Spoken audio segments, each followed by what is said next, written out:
नमस्कार मंडळी, तर कशा आहात तुम्ही? तर कालच बिग बॉस मराठी सीझन 5चा प्रोमो हा रिलीज करण्यात आला आणि येत्या जुलै महिन्यात हा शो आपल्याला सुरू होताना दिसू शकतो. परंतु या सीझनमध्ये मांजरेकरांची जागा ही रितेश देशमुखने घेतलेली आपल्याला दिसून आली.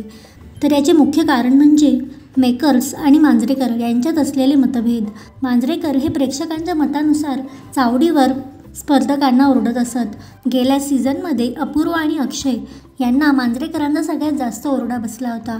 परंतु मेकर्सला अक्षय आणि अपूर्व यांना टॉप 2 मध्ये आणायचे होते. तसेच मांजरेकर चावडीवर ज्या सदस्यांचे कौतुक करायचे त्या सदस्यांचे एविक्शनही मेकर्स करत होते. तसेच ज्या सदस्याला विनर करायचे असते त्याचे शोमध्ये सुरुवातीपासूनच कौतुक केले जाते. परंतु अक्षयसोबत तसे घडताना दिसून आले नाही.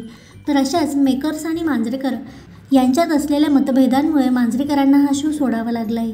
तर आता रितेश देशमुख हे प्रेक्षकांच्या मतानुसार सूत्रसंचालन करणार की मेकरच्या म्हणण्यानुसार करणार हे पाहणे उत्सुकतेचे असणार आहे.